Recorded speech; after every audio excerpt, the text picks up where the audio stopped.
don't care. I love him anyway. And then, sure enough, the season premiere of My Life on the D-List with Bette Midler. I hope. Oh, you know who's on Monday? I'm going to give you all the behind-the-scenes guys. Paris Hilton. Paris Hilton. All right, so remind me, because I have to give you all the behind-the-scenes shit that didn't make the show, because that's why I came. Okay. All right, so anyway, of course, the Bette Midler episode got like good ratings or numbers or whatever. So then out of the blue, the Letterman show gets over whatever the problem is with me, because that's how it works. And they call me on a Monday night saying somebody fell out. And being a D-lister, I said, what time? And so I don't know who the fuck couldn't make it. Soleil Moon Fryer, fucking Gary Coleman. I don't know who couldn't make it. I am happy to be a fallout. I'm your man. Okay, so sure enough, I go over there, and the Letterman show is kind of tense because on these interview shows you get like they're holding a card with the questions, and they call you a couple of days ahead of time, and they go over certain topics. So the Letterman show is notoriously strict for, like, Dave likes to stay to the topics that you've discussed, and I try to do that, but sometimes the word pussy falls out of my mouth, and I get excited and I forget, and so I've got my little topics that I'm going to talk to Dave about. I show up in the show and, the rented dress and the heels and the whole thing. And then I'm talking to my segment producer, who's the guy who does the pre-interview. And then Dave starts his rant about the whole Sarah Palin thing. And I thought his joke about her was so clearly about Bristol, not the other little Branch or Willow or who the fuck their Hollywood names are. One literally called trigonometry, I think is one kid's name. Geometry, physics is one. I don't know their fucking names. They're weird. And he clearly was making a joke about Bristol, who, by the way, keep in mind, is now the poster child for teen pregnancy. I mean, she's anointed herself. She's got herself on Fox News all the time. And she's, doing her like speaking engagements, talking about how, you shouldn't get pregnant, certainly not by Levi Johnston.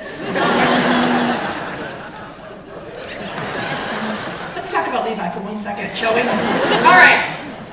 I think it's so funny that there are rednecks in Alaska. I had no idea until this last election that people from Alaska are like, how y'all doing?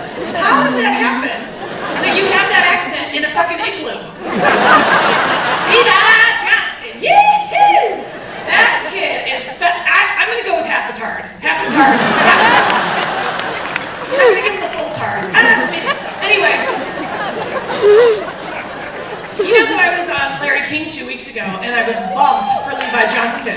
Bumped, if that's not D-list, I don't know what it is. Bumped for a phone call with Levi Johnston. Now, he was sitting in that igloo without a shirt on, trying to figure out a phone, holding a Dixie cup and string. And it was so funny, too, because Larry King, is clearly not too thrilled to talk to Levi Johnston. And it was the funniest conversation, because Larry just didn't give a shit. Levi didn't know what the fuck Larry was talking about. And I'm sitting there in the studio waiting to go on, and all I hear is Larry going, so, Levi, tell me about your baby. And Levi's like, good. What's going on? Have you gotten an attorney? What? I mean, I'm not kidding. It was ridiculously funny. And then he hangs up, and then the commercial, Larry King turns to me, why do I have to talk to him? Why? I don't understand him. Why do we care? I go, Larry, I'm pissed, I'm bumped. Don't fucking look at me. You're on your own. So, Kathy Griffin chomping at the bit. So, as we said, Kathy Griffin is chomping at the bit. So, I gotta tell you this. All right, so I got a call from the Larry King show yesterday, and they want me to I don't know the date, but it's either July 6th, 7th, or 8th, and they want me to sit in for Larry and substitute host. Wait. And so anyway, guess who the guest is supposed to be? Adam Lambert. Is there even going to be one gay in America not watching that shit? I mean, come on. That is like a two-person pride fest right there. That's why we're holding a rainbow flag. So I hope it happens, because I like that Adam Lambert. I'll eyeliner him. There's nothing I won't. I'd like to meet him. All right, so anyway, yeah, Levi Johnston. Now, I don't know if you've seen him in GQ or People Magazine, holding the baby shirtless. It's really classy. It's really classy. Holding that baby, he cannot name that kid. He doesn't. It's too detailed. And, you know, the mom was busted for crystal, which I love. And I don't mean Crystal's her friend. I mean crystal methamphetamines. And they're sitting there on Larry King, Levi, and Crystal Mom. And when Larry says, he asks her about being busted for crystal, and she's missing a tooth, which is not good because, you know, my friend Crystal, she likes to take teeth. And it was just one of those, I can't talk about that right now. And it went from fucking Juneau with that accent. All right, sorry, I digress.